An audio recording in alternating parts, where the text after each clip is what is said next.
जयपुर राज्य में एक बहुत ही शौर्यवान राजा थे। उनकी एक बेटी थी मनोरमा। वो बचपन से ही बहुत लाड़ प्यार में पली बड़ी थी, इसलिए बहुत घमंडी हो गई थी। वह किसी भी गरीब की इज्जत नहीं करती थी। राजा ने मनोरमा से कहा, हमें मंदिर जाना है। मनोरमा ने कहा, फिर से मंदिर? राजा ने कहा, गुड़िया, आज तुम्हारा जन्मदिन है, तो मैंने सोचा कि मैं तुम्हारे हाथों से गरीबों को कुछ कंबल दान करवाऊं। मनोरमा ने कहा, पिताजी, अगर आपको कंबल दान करना था तो आप ही कर देते, मुझे मंदिर ले जाने की क्या ज़रूरत है। बहुत कहने पर राजकुमारी मनोरमा मंदिर जाने को तैयार हुई, पर मंदिर में राजकुमारी सबको कंबल फेंक कर देती है। राजा ने कहा, बेटा, थोड़ी इज्जत से कंबल दो। तभी एक गरीब आदमी राजकुमारी को आशीर्वाद देने के लिए उसके सिर पर हाथ रखता है। मनोरमा ने कहा, ये क्या कर रहे हो तुम? दूर रहो मुझसे। फिर एक किसान वहां पर फलों की टोकरी लेकर खड़ा हो जाता है। किसान ने कहा, महाराज, मैंने सुना है कि आज राजकुमारी जी का जन्मदिन है, तो मैं उनके लिए कुछ मीठे फल लेकर आया हूँ। राजा ने कहा, मनोरमा, देखो तुम्हें बेर बहुत पसंद है ना, ये ले लो। मनोरमा ने कहा, ये क्या पिताजी, ये भिखारी मेरे लिए फल लेकर आए हैं और आपको लगता है कि मैं इस भिखारी के हाथों से ले लूँगी? फिर वह फलों की टोकरी को लात मारकर सारे फल नीचे गिरा देती है। मनोरमा ने कहा, इन्हें कह दो ले जाएं अपने फल। राजा ने कहा, राजकुमारी, ये क्या बदतमीजी है, माफ़ी मांगो, इनसे, ये बड़े हैं तुमसे। मनोरमा ने कहा, नहीं पिताजी, मैं नहीं मांगूंगी माफ़ी वाफ़ी, और वहाँ से चली जाती है। राज्य में लोग आपस में बात करते हुए पहला व्यक्ति बोला, अरे देखा, आज राजा की बेटी कितने घमंड के साथ सबसे पेश आ रही थी। दूसरे व्यक्ति ने कहा, भाई, अपनी औलाद को हमारे राजा लाइन पर नहीं ला पाए। कहाँ हमारे राजा का बर्ताव और कहाँ राजकुमारी का घमंडी स्वभाव। पहला व्यक्ति बोला, सही कहा भाई, पता नहीं राजा कभी उसे सुधार पाएंगे या नहीं। किसी के साथ बात तक करना नहीं आता राजकुमारी को। शाम को राजकुमारी के जन्मदिन की दावत में सब लोग भोजन कर रहे थे। मनोरमा ने कहा, पिताजी, आपने क्या बनवाया है? आपको पता है ना, मुझे पालक की सब्जी बिल्कुल पसंद नहीं है। और ये दही बड़ा में दही इतना खट्टा, और थाली पर से उठकर चली जाती है। राजा बहुत अपमानित महसूस करता है। शाम को जब राजा अकेला बगीचे में बैठा होता है, तब उसके कंधे पर कोई हाथ रखता है।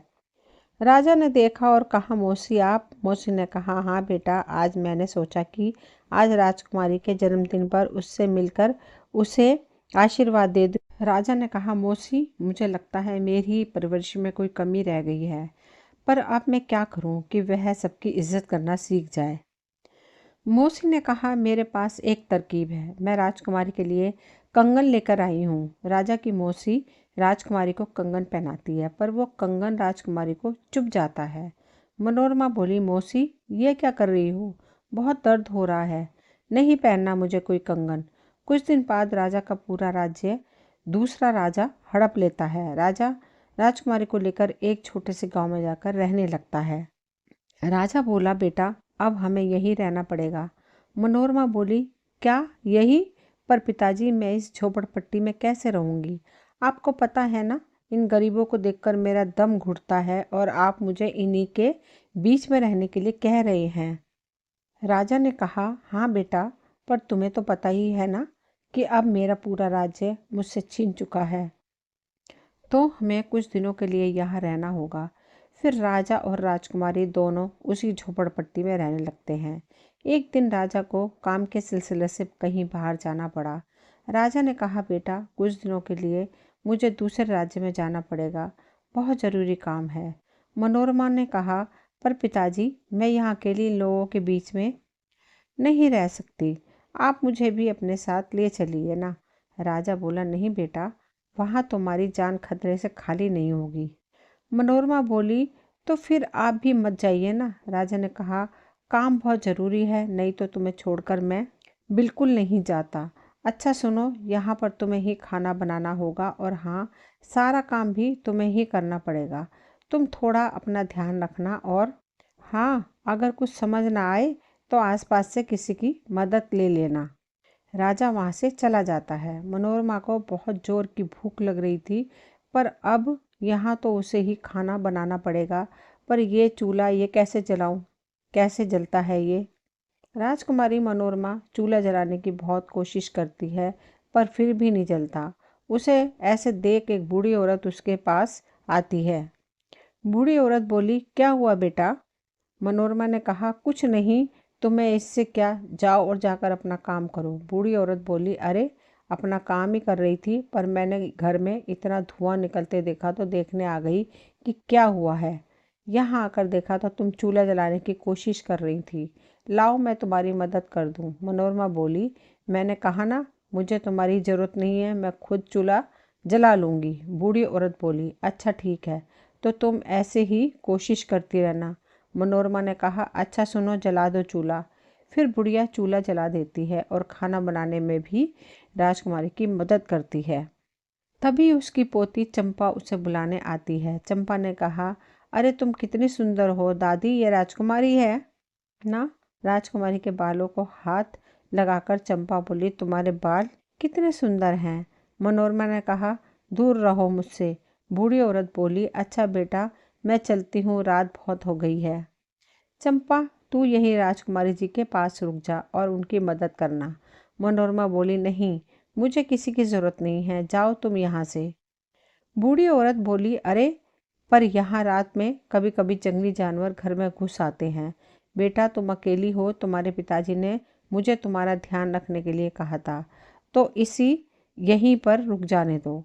मनोरमा ने कहा, ठीक है ठीक है, पर तुम मुझसे दूर रहना, समझी? रात को चंपा राजकुमारी के साथ रुक जाती है पर राजकुमारी चंपा से परेशान हो जाती है। मनोरमा ने कहा, अच्छा सुनो, मुझे दूध पीना है, यहाँ पर दूध कहाँ मिलेगा? चंपा ने कहा, वो तो ठीक है, पर आप पहले मुझे ये बताओ कि आप गाय का दूध पियोगी या भैंस का? मनोरमा बोली, अरे किसी का भी दूध ले आओ। चंपा बोली, तो आप एक काम कीजिए, आप मेरे साथ चलिए, मैं आपको तबेले से ताज़ा ताज़ा दूध पिलाऊंगी। मनोरमा बोली, तबेला, ये क्या होता है? चंपा बोली, चलो आज मैं आपको तबेला दिखाती हूँ। फिर चंपा राजकुमारी को तबेले में लेकर जाती है। मनोरमा बोली, अरे ये तुम मुझे कौन सी जगह पर ले आई हो? यहाँ कितनी बदबू आ रही है। चंपा बोली, अरे राजकुमारी जी, ये तबेला है, यहाँ पर ऐसी ही बदबू आती है, पर हमें तो इस बदबू की आदत है। और ये देखिए, वो काका दूध निकाल रहे हैं, रोज़ आपके यहाँ दूध यहीं से जाता है। आपको तो ये भी नहीं पता होगा कि हम जो भोजन खाते हैं वह हमारे पास कैसे आता है। मनोरमा बोली, मुझे पता है कहाँ से आता है। चंपा बोली, कहाँ से आता है? मनोरमा बोली, रसोई से आता है, और क्या? चंपा बोली, अरे रसोई से तो आता है, पर रसोई से पहले हम अनाज को खेत में बोते हैं, फिर वो 3-4 महीने में उगता है, फिर कटता है और उसका आटा पीसते हैं, तब वो रसोई में आता है। मनोरमा बोली, अच्छा, मतलब जो खाना खाते हैं उसके लिए इतनी मेहनत करनी पड़ती है? चंपा बोली, जी हाँ, वो देखिए, वो काका और बाकी सारे मजदूर खेत में दिन रात ऐसे काम करते हैं, तब जाकर हम खाना खा पाते हैं। अब चलिए, मैं आपको आपके घर तक छोड़ देती हूँ। चंपा और राजकुमारी दोनों घर चली जाती हैं। कुछ दिनों बाद राजकुमारी के पास भोजन खत्म हो जाता है। मनोरमा बोली, अरे अब तो घर में थोड़ा सा भी राशन नहीं बचा, एक काम करती हूँ, पास के राशन की दुकान से कुछ सामान ले आती हूँ। मनोरमा बोली, काका कुछ चावल, थोड़ा आटा और दाल दे दीजिए। दुकानदार बोला, ठीक है। बिटिया सामान लेकर राजकुमारी जाने लगती है तो दुकानदार बोला, अरे बेटी पैसे? मनोरमा बोली, पैसे? पर वो तो मेरे पास नहीं है। दुकानदार बोला, क्या पैसे नहीं है? पर तुम मुझसे बिना पैसे के सामान नहीं ले जा सकती। मनोरमा बोली, पर काका मैं बहुत भूखी हूँ और घर पर कुछ भी खाने को नहीं है, मैं अभी ले जाऊँ, फिर आपको बाद में पैसे चुका दूंगी। दुकानदार बोला, नहीं, मैं बिना पैसे में तो आपकी माँ तक को सामान नहीं दूँ, तो तुम किस खेत की मूली हो? मनोरमा बोली, काका सामान के बदले आप जो बोलोगे मैं वो काम करने को तैयार हूँ, पर अभी मुझे सामान ले जाने दीजिए, मैं बहुत भूखी हूँ। दुकानदार बोला, अच्छा तो एक काम करो, मेरे खेत में कुछ काम है, तुम वो काम ख़त्म कर दो, मैं तुम्हें ये सारा सामान ले जाने दूंगा। मनोरमा बोली, ठीक है काका। फिर राजकुमारी दुकानदार के खेत में उसका बताया हुआ सारा काम करती है। तब उसे एहसास होता है कि वो जिस खाने का अपमान करती थी उसे उगाने में कितनी मेहनत लगती है। मनोरमा बोली, कुछ समय पहले मुझे खाने की कदर नहीं थी और आज खाने के लिए मुझे कितनी मेहनत करनी पड़ रही है। फिर वो काम करके अपना सामान घर ले जाती है। राजकुमारी को बहुत तेज़ बुखार आ जाता है। चंपा बोली, राजकुमारी जी, अरे आप तो बहुत कांप रही हैं। फिर चंपा राजकुमारी के हाथों को अपने हाथ में लेकर मसलने लगती है। चंपा बोली, अरे आपके हाथों में तो छाले हो गए हैं, मैं दादी को बुला कर लाती हूँ। दादी दादी राजकुमारी जी को बहुत तेज़ बुखार हो गया है, उनके हाथ पैरों में भी छाले पड़ गए हैं। आप चलो उनके हाथ पैर पर आपका बनाया हुआ मर्रम लगा दो। फिर बूढ़ी औरत राजकुमारी के हाथ पैरों में मर्रम लगाती है और गांव के कुछ लोग वैद्य को बुलाकर लाते हैं। वो राजकुमारी की सेवा करते हैं। राजकुमारी सुबह उठती है तो देखती है कि उसके लिए सभी गांव वाले बहुत परेशान हो रहे हैं और चंपा को उसके पैर दबाता देखकर राजकुमारी बोलती है, अरे चंपा, तुम ये क्या कर रही हो, हटो यहाँ से। चंपा बोली, मुझे पता है राजकुमारी जी, आपको मैं बिल्कुल पसंद नहीं हूँ, पर आपको कल रात से बहुत तेज़ बुखार था, बस इसलिए हम यहाँ पर ये सब सुनकर राजकुमारी का सारा घमंड चूर चूर हो गया। तभी राजा वहाँ आ जाता है। राजा बोला, अरे बेटा, मैंने सुना है कि तुम्हें बहुत तेज़ बुखार हो रहा है, अब तुम ठीक हो ना? मनोरमा बोली, हाँ पिताजी, अब मैं ठीक हूँ। फिर राजकुमारी राजा को सारी बातें बताती है।